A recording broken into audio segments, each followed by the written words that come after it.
Good morning, everyone. This is Wake Up to the Future.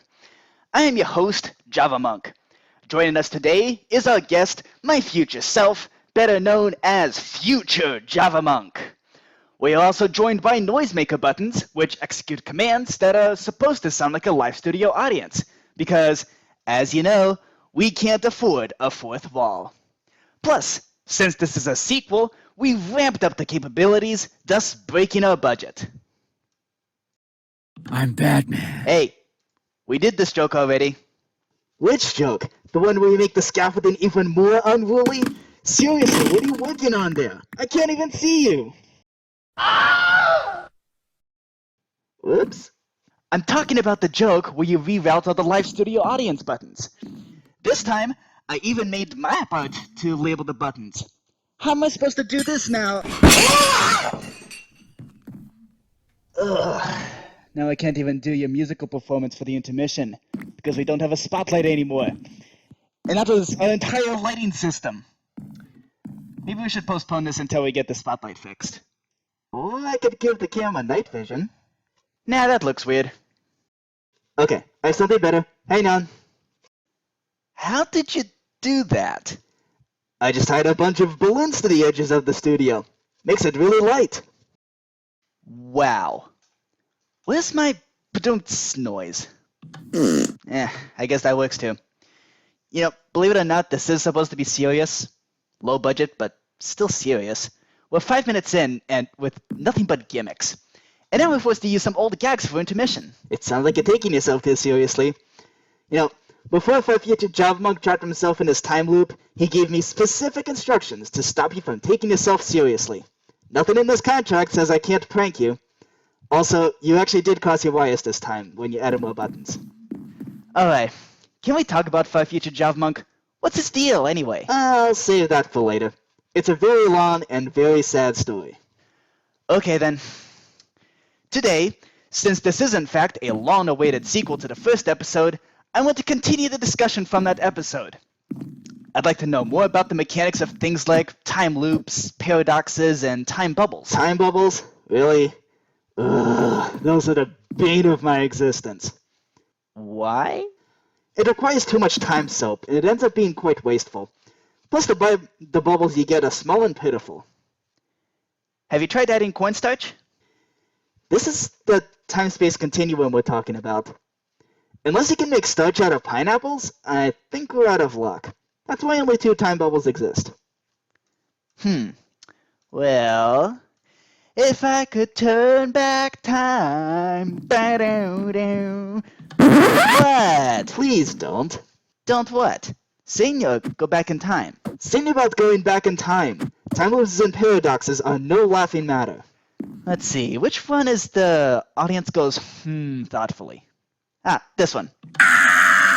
Well, anyway, what's the difference between a time loop and a paradox? A time loop is a logical anomaly.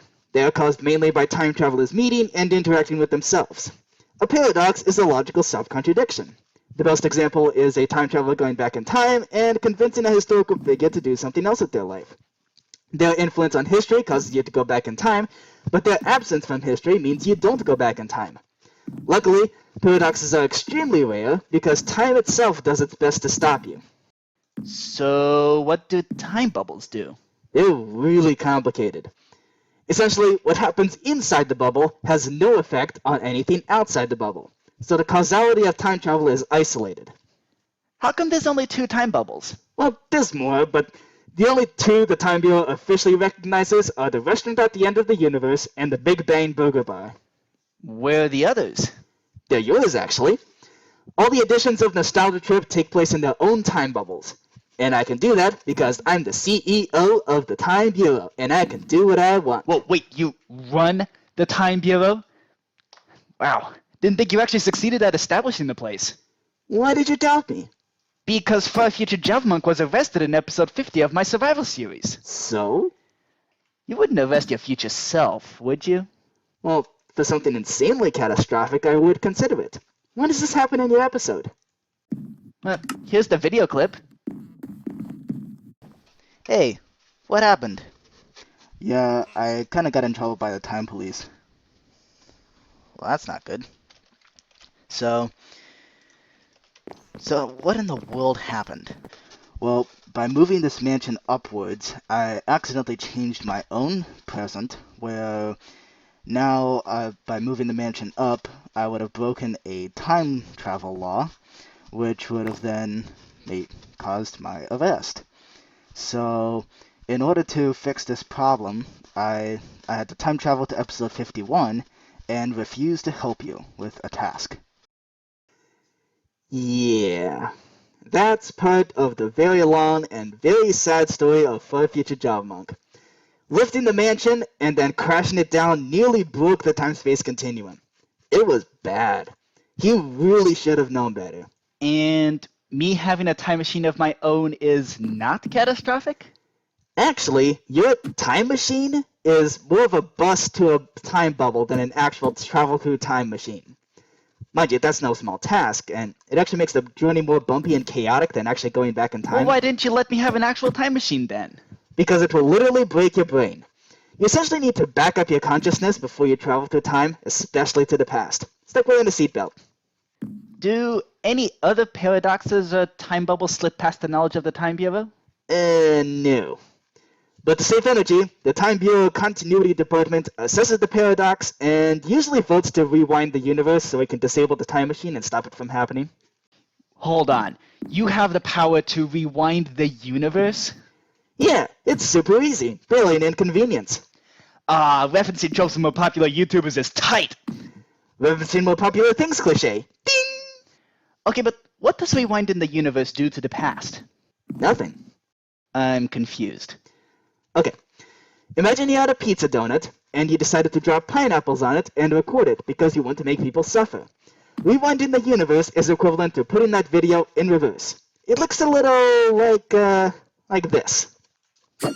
I'm now rewinding the universe a little, just for demonstration purposes. So, this involves making a time bubble around the people doing the rewinding. That way the past can be changed. Oh, and the people in the time bubble directly replace the same people outside it. That part is always really weird.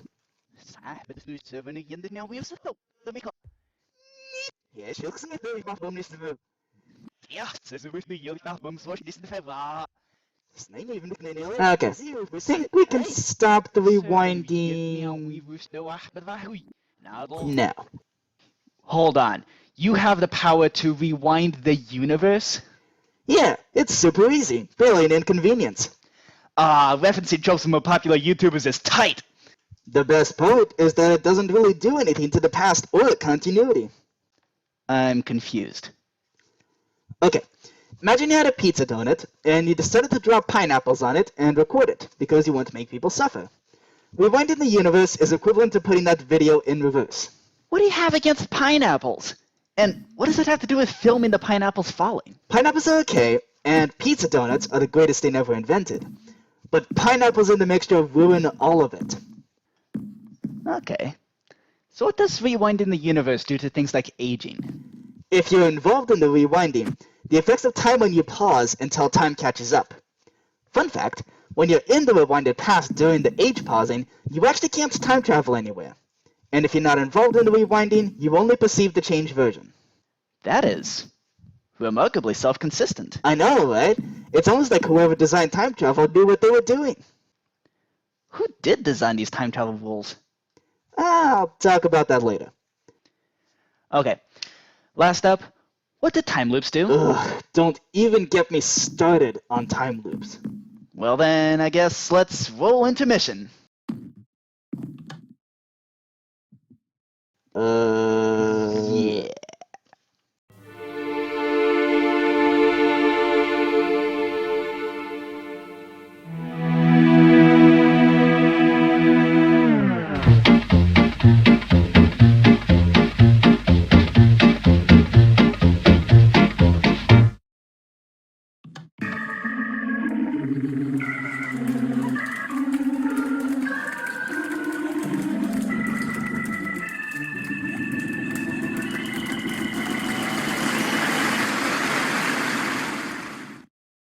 And we're back. Let's talk about grammar. Do you intentionally pick the most unappealing topics for right after intermission? So, since you were traveling to the past, how do verb tenses change? Verb tenses are relative to the person talking, unless a time bubble is involved. Then you need about 1,000 different verb tenses to describe a case where one event is inside the time bubble and another event is outside it. So, how would you describe that I plan to go mining in my Nostalgia Trip series? When do you plan to do this? After this video is done being filmed. Your mind map Viking. That's the future semi-conditionally modified nervous subjunctive intentional tense. Whoa. Yeah, I can see now why you don't like time bubbles. Yeah, they're pretty confusing. So how about the normal time traveling, like what you're doing? If I say I will eat a spider, what does that mean? It means eating a spider is in your future. What's the problem? Okay, but you're my future self, so what does that sentence mean for you? It means that eating a spider is something I did in the past or in the future. It's uncertain because I'm not the subject of the sentence.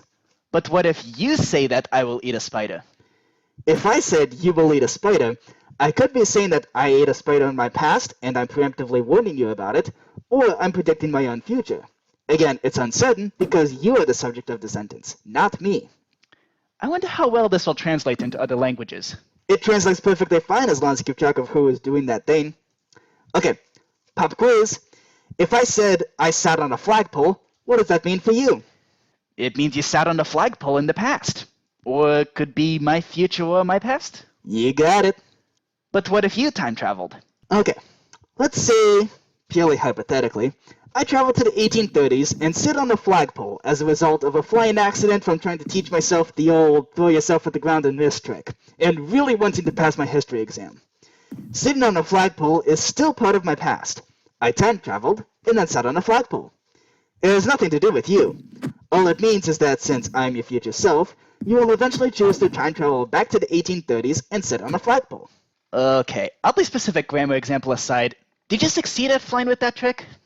Unfortunately, no. I only got up to the flagpole, then someone shouted from the ground that I couldn't possibly be flying. And they were right, sadly. I couldn't get it to work again. So how are you flying now? Rocket shoes. Next question, please. Wait a minute. You used jetpacks last time. Now, rocket shoes? What goes on with the jetpacks? Fine, jetpacks. Next question, please. Jeez, okay, fine. So, if you have that flagpole stuff happen as part of your past, then do I have a choice to go time traveling? If I choose not to, would it create an alternate universe? Ugh, I hate alternate universes. But they can be created. The Time Bureau has an alternate history department that investigates these alternate universes, but for most others, we just shatter or destroy them outright. Whether or not one was created depends on the choices you make and the impact they have. We keep track of VIPs, very important people, and VIEs, very important events. And they are labeled as such if they are a direct influence on the creation of the first time machine. If one of these VIPs or VIEs change in any way, it creates an alternate reality. You didn't answer my question. Do I have a choice in what I do? If you're a VIP causing a VIE or something like that, your choices make alternate universes. If not, then you still have a choice, but you choose it because you were inevitably going to choose it. So I didn't have a choice to talk to you. If I pushed a button here, does that mean I was meant to push it? And this is why the Time Bureau has strict regulations about what a time traveler can and can't talk about. It's a good thing I'm the CEO. All of this would count as directly calling free will into question, and I would be in even more serious trouble if I told you what the future holds. But I'm still not going to tell you the future because that's no fun. The thing is, you don't know how significant the event or person is until you get some hindsight. Whoa. And I think with that deep revelation, we can take a little break. I want to make a shout out to our sponsors that allowed us to install a brand new mood lighting system. Check this out. Don't worry guys, these chairs are 3 blocks apart, that's about 10 feet, we're good. Why are you pointing that out? I'm just reassuring the viewers. Okay. So, behold, mood lighting. I'm really happy with how this turned out. You just made it night and caused glowstone and leaves to appear on the walls. Also, you moved my chair. That's because you don't see what the camera sees. The camera is really where all the magic happens because I apply a special filter to the lens. Okay, that's actually kind of cool. It's almost like you spent so long on the visuals that you forgot to make this episode compelling. Hey, look! I have a GoPro! And now the viewers can see your pixel art maps up close. Okay, you had a year and a half to make this sequel, and all you could muster was a map that just has the words haha and intro? Come on, that intro is just a cat walking on a piano. And, good grief, what happened to Rick Astley's picture? Ah, what a classic. You didn't even put in a fourth wall. Are you quite done roasting me? Yeah, the rest of the pixel arts look pretty good, actually. I'll put the camera back. Ooh, I have an idea. Oh, no. We should put carved pumpkins on our heads. It's Halloween season when this is being uploaded. You want to do some kind of future stuff to make it work? But we have the /item command. Do we really need to use... Oh, come on. It'll be fun. Fine. Awesome. Great. Now I can't see. Well, why not? I can see just fine. No fair. You're using a jack-o'-lantern. Can you switch off the mood lighting? Yeah, sure thing. So, what are you going to use this mood lighting for? I don't know. I just thought it would be cool. You accepted a sponsorship just so you can sell out and put in mood lighting? Who did you even get the sponsorship from? Great question. This episode was sponsored by Raycon Audible Legends VPN. Raycon Audible Legends VPN is the most revolutionary security-based mobile app that allows you to give anyone in the world augmented reality earbuds so they can listen to your favorite mobile games, dialogue, or text-based scenes. Download the app for free, and if you use the URL for Wake Up to the Future, you can pay $295 a month instead of $300 a month. You can also use the URL to upgrade to Platinum Premium Supreme Plus. If you upgrade today with the link provided, you can get one download for the price of two, along with a free sample. Now that's a deal! Okay, it's not really a sponsorship. My crew funded it from our own budget. So you're on a tight budget, and you install mood lighting just because you thought it would be cool. Who do you think you are, Stephen Colbert? Nah, this is Stephen Colbert. Stephen Colbert? Really? I thought you were done roasting me. Being the host of the show, I do have a lot of power. But the talk show is about me, and you're using the excuse of a sequel to show off your cheap gimmicks. Nobody's impressed with that. Also, why's my microphone cutting out? Oh, that's weird. Maybe it's not plugged into the camera correctly. Stop! What? This got you demonetized, remember? Oh, yeah. What were we talking about? I don't know anymore. See, I thought this would be about expanding your lore, but it seems to have kind of devolved into a show where I just show off my pitiful command block skills. Ooh, I have lore now? Considering how mysterious you are, I'd say yes, you do have your own lore. Sweet! I've always wanted my own lore. Data just seemed a little robotic for my tastes. Is that a Star Trek joke? Yes, it is. Star Trek is still relevant in your time? It is to me. Okay, can you tell me some more things about the future? Sure, as long as they're vague enough where you can't tell when an event will happen, how it will happen, or what will need to take place before it happens. I can say whatever I want. And that last condition is only because you're recording and posting this on YouTube. I'm avoiding the bankroll effect that way. Fair enough.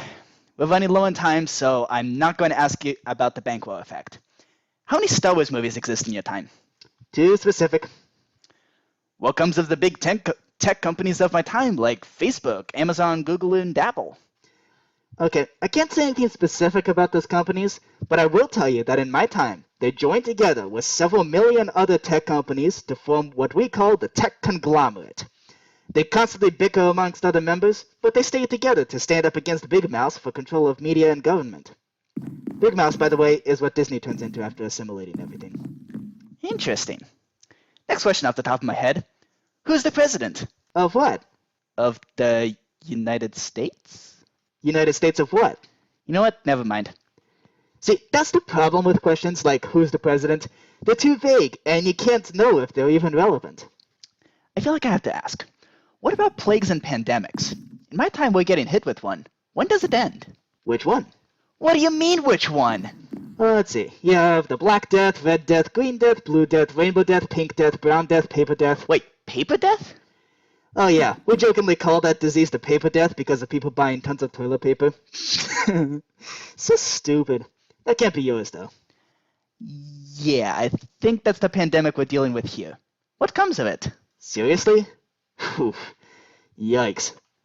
That doesn't sound good. Well, it's not, if I remember right. The situation does get better. I think. That entire time period is blacklisted, so it's practically impossible to study what happened. Probably to protect the beginning of the takeover of Big Mouse. Then how are you here? Well, I can go back in Minecraft updates and then leap into the real world when I want to. It's kind of a pain, so I don't bother with that process. Though, maybe I should, now that I know that you're living in that period. Do you not remember living in this time period? Oh, I've traveled between time periods so much that I get them mixed up sometimes. Plus, I did a couple time traveling trips before the technology to back up my consciousness was all there, so I've mostly forgotten this time of my life. That's kind of sad. And again, this time period would have to be blacklisted for a reason, so I'm kind of not sad about that. Is there anything else you want to say about time or time travel? Don't travel to the future. You will be disappointed. Alright, cool. Hey viewers, if you have any questions for future Javamonk, me, the show, or anything else, please send them in. Episode 4 is going to be a Q&A episode. And episode 3, next episode, is going to be, hopefully, the story of Far Future Javamonk? I guess I better prepare to tell the very long and very sad story of Far Future Javamonk? Yes, please. Maybe the mood lighting would help. Maybe. Hopefully you'll get to perform your intermission show. Hey now, you still have the rehearsal clip, right? The one from a year ago? Yeah, it's right here. That's the one. Let's show the video. Let's show the viewers this teaser.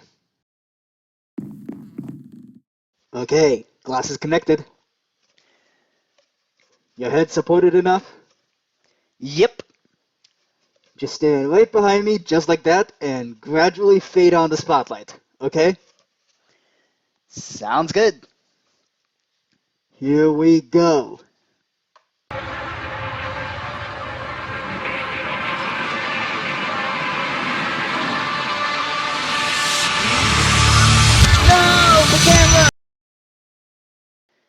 Ah, jeez.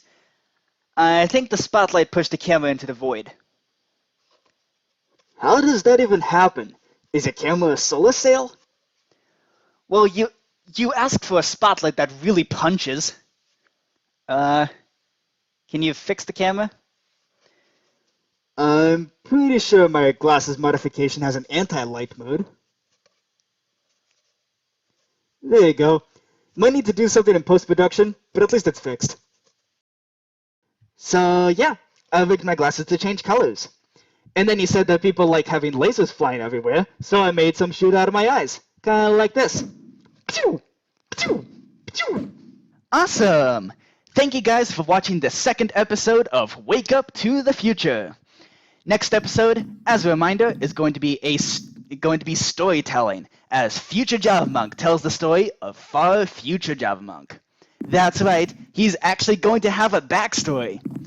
Episode 4 is going to feature some Q&A, so ask any questions you want about Future Javamonk, me, the show, or anything else. We'll see you next time.